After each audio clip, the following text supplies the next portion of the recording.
हजरात, ये जो कुछ किया गया है गाजा के साथ, ये अमेरिका और इजराइल का मास्टर प्लान था।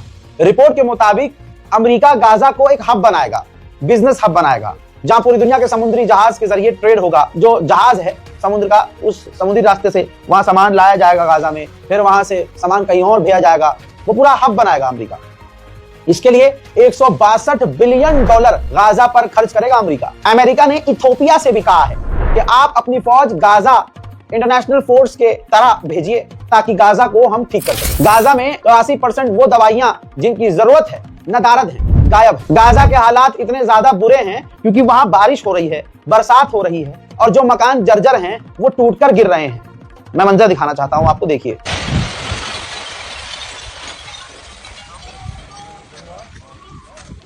अमेरिका के विदेश मंत्री ने कहा कि अगर हमास दोबारा से इजराइल के लिए खतरा बनता है तो शांति हमास को कभी नसीब नहीं होगी, फिर उसके बाद बहुत बुरा होगा। उन्होंने ये भी कहा कि अगर गाजा में दोबारा जंग शुरू हो गई तो गाजा में पैसा इन्वेस्ट करने के लिए हम लोगों को नहीं बोल सकते, क्योंकि फिर लोग सामने नहीं आएंगे। Hamas is ever in a position in the future that they can threaten or attack Israel, you're not going to have peace. Okay? You're not going to convince anyone to invest money in Gaza if they believe another war is going to happen in 2-3 years. हजरात, ये तस्वीर देखिए। International media पर Netanyahu ने interview में Australia में जो यहूदियों के ऊपर गोलीबारी हुई, हमला हुआ है, उस पर टिप्पणी करते हुए कहा कि ये हमला हम पर है, ये हमला सीधा हम अपने ऊपर मान रहे हैं और ये यहूदियों पर खतरनाक हमला है। हमें मिटाने की, हमें मारने की कोशिश की जा रही है, खत्म करने की कोशिश की जा रही है। मैं प्रपोजल रखता हूं दुनिया के सामने कि दुनिया के कई देश हमारे साथ मिलकर ग्रुप बना सकते हैं और इस ग्रुप के जरिए हम मुहिम चलाएं कि हम यहूदियों को बचाएं और बसाएं। इजिप्ट ने इस हाल में जो इजराइल से खतरनाक अंधे पैसे वाली डील की है गैस की, इस पर हमने सबसे पहले आलोचना की थी। पूरे हिंदुस्तान के मुसलमानों की तरफ से इस तुम्हारे भाई ने आलोचना की थी।